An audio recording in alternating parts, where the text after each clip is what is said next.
Hi guys, how are you? So today I wanted to kind of bring it down a bit and like be more chilled and really talk about self-love, and that's something that's kind of been on my heart for a little while, simply because I feel like life stems from self-love. And I used to think that loving yourself was a really selfish thing.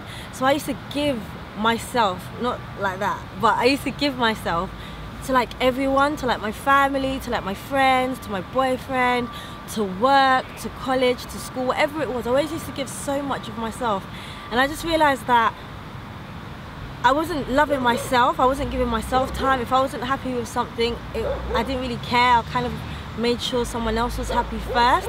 And I just wanted to make this quick video. But if you're unhappy about something, or if it gets on your nerves, like address it there and then.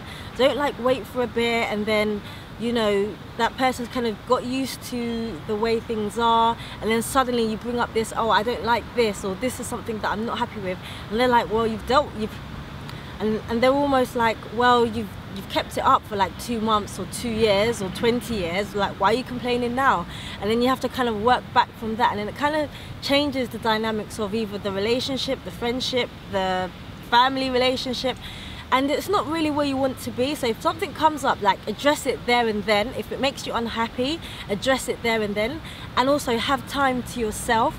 Oh my god, I cannot tell you how important that is, because when you work full-time like me and do other things, and like you have a boyfriend and have family and got to look at wedding plans, and it gets so much, it's just too much. I'm just like, oh my god, like leave me alone, give me space, let me go into a hotel and like, you know, sit under a nice duvet and sip some green tea, or just do the things that you enjoy, because those are the things that allow you to recuperate. And that brings me on to my next point, which is recuperation. You need to be able to recuperate just from life. Like, it's so, well, depending on how you make your life, but it can be stressful at times, and you kind of need that time to kind of like just be chilled, settle down, reflect on your day or your week or your month or your year. See if, you know, you're happy with things. How can you change them? How can you improve it? And, you know, you just find that once you're able to do those things, you're just able to like have this sense of inner peace, which I feel like I've only just discovered. Like, I never had it before, and if something gets to me, I'm able to just like nip it in the bud like straight away, and that just helps confusion, that just helps yourself, it just helps the other person to know what you like, what they can put up with. And you know, if you nip it in the bud from like the beginning, like you might find yourself having to end certain friendships or relationships, or you know, maybe having to work extra hard on like family relationships, because I mean, you can't toss away your family, can you? But you know, it just allows you to deal with those things earlier on, as opposed to get into a really difficult place where it's been like 5 years, and let's say you've always, I don't know, let's think of something silly. Let's say, I don't know, you don't like the toothpaste to, like, for example, my mum, she complains because there's quite a few of us in the house now anyway, and someone might like press the toothpaste from the top, and my mum hates it, and she let it go for like a really long time. I know this is like a stupid example, but I just want you to get the point. And then one day she just went crazy. She was just like, oh my gosh, who keeps doing this to the toothpaste? And it was just like, if she addressed it from earlier on, it wouldn't have been such a big deal. It wouldn't have been something that got her so upset, because kind of like she was holding it in. And that's another thing as well, like just don't hold things in, because like you would just turn into like Godzilla and just like go crazy on people, and then people think you're weird, like why are you getting upset over toothpaste? But they don't understand how long you've held something in for.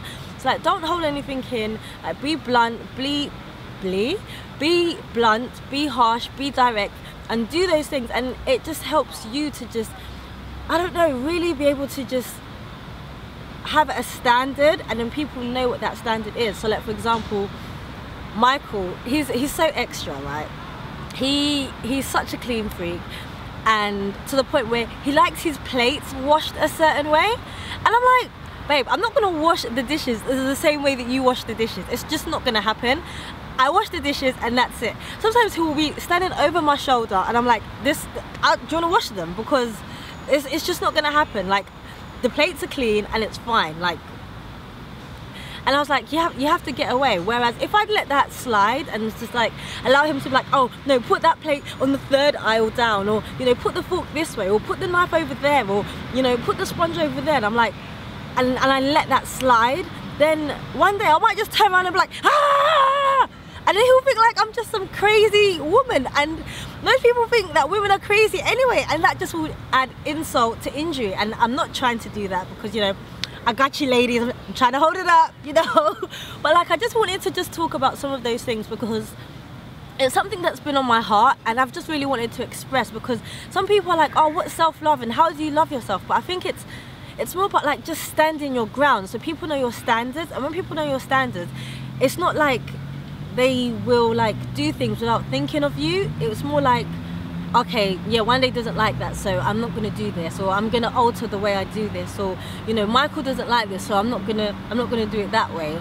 Do you get what I mean? And you kind of get to that compromising balance where like you've got the other person in mind, and that's quite a difficult thing to then do like 2 years or a year or 6 months later, because you're already conditioned to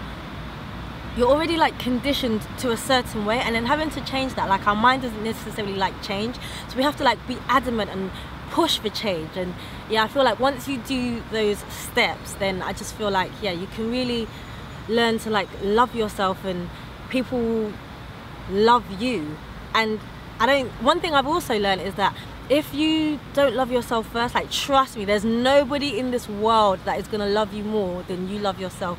Not your parents, not your boyfriend, your fiance, your husband, no one. Like there's no one that's gonna love you more than you. No one's gonna think of you as much as they think of themselves, so you have to put yourself first in all situations. So that's my video for today. I really hope you enjoyed it. I hope you learned something from it, and I hope that, you know, you take the steps to be able to, you know, learn to love yourself more, or maybe you're already doing these things, so to continue to love yourself more. So that's it, guys. Thanks so much for watching. I hope you liked this kind of chatty, like life, you know, Wande to women video, and I shall see you on my next one. But till then, guys, remember, the world is your oyster. See ya.